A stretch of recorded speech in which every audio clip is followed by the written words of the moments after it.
ہے کچھ سوالات یہاں حاصل پور میں آنے والے بڑی تعداد میں جو عاشقان رسول آئے ہیں اور بڑی تعداد میں کھڑے بھی ہیں. مجھے تھوڑی سی فکر ہو رہی ہے, بہت لمبا سلسلہ ہے, آپ اتنی دیر کھڑے نہیں رہ سکیں گے, جس کو جہاں جگہ مل جائے وہ بیٹھ جائیں تاکہ آپ پراپر سیکھ سکیں. ابھی تو بہت کچھ آگے ہونا ہے. جناب سید صاحب سوال کیجئے اور جواب لیجئے. ایسا مجھے تو ایسا لگ رہا ہے جیسے کروڑ وقع میں جانا آسان تھا, واپسی آنا مشکل تھا عوام میں, تو ایسا ہی لگ رہا ہے مجھے. بہرحال ہم سوال کرتے ہیں. پہلا سوال ہے اور اس سوال کے جواب درست دینے والے کو انشاءاللہ ہم دیں گے غلاف کعبہ کے مبارک دھاگے اور مبارک پانیوں کا مجموعہ. پہلا سوال یہ ہے, بتائیے قرآن پاک کی سب سے چھوٹی سورت کون سی ہے؟ سب سے چھوٹی اتنے سارے ہاتھ اٹھے ہیں, اچھی نیت اگر پیش کریں گے. ماہ قافلہ ہے نا, قافلے کی بھی نیت ساتھ ساتھ ہو جائے. مدنی قافلے کی نیت بھی پیش کرنی ہے, اور جتنی 12 ماہ 12 دن 30 دن کی, کیا بات ہے, مدینہ مدینہ.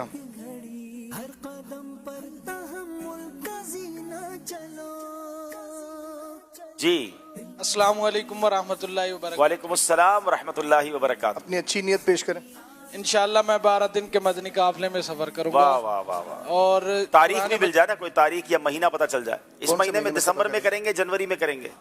نیکسٹ منتھ میں, جنوری میں. ماشاءاللہ. اور قرآن مجید کی سب سے چھوٹی سورت سورت کوثر ہے. سورہ کوثر ہے. ماشاءاللہ ماشاءاللہ ان کا جواب بالکل درست ہے, اور انہیں انشاءاللہ عز و جل غلاف کعبہ کے مبارک دھاگے اور مبارک پانیوں کا مجموعہ پیش کیا جا رہا ہے. ماشاءاللہ ماشاءاللہ. چلے ایک اور سوال کریں.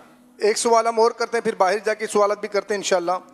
دوسرا سوال یہ ہے, یہ بتائیے مفتی احمد یار خان نعیمی رحمت اللہ تعالی علیہ کے نعتیہ دیوان کے مجموعے کا نام کیا ہے؟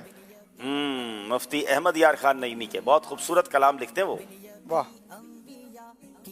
آپ بتائیں گے. جی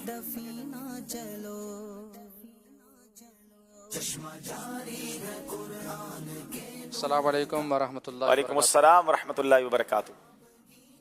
مفتی انشاءاللہ احمد 12 دن کا مدنی قافلہ کریں گے. ماشاءاللہ, یہ ہوئی نا بات. دیوان سالک.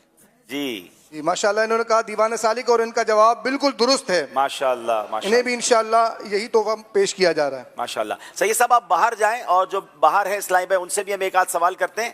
جب تک انشاءاللہ ناظرین آئیے ہم اپنا اسکور بورڈ دیکھتے ہیں. ہمارا اسکور بورڈ ہمیں کیا بتا رہا ہے؟ کچھ مکمل نہیں, کچھ غلط کچھ صحیح, ہر قدم جناب 7 نمبر ہے ملتان کے, 9 نمبر ہے سرگودا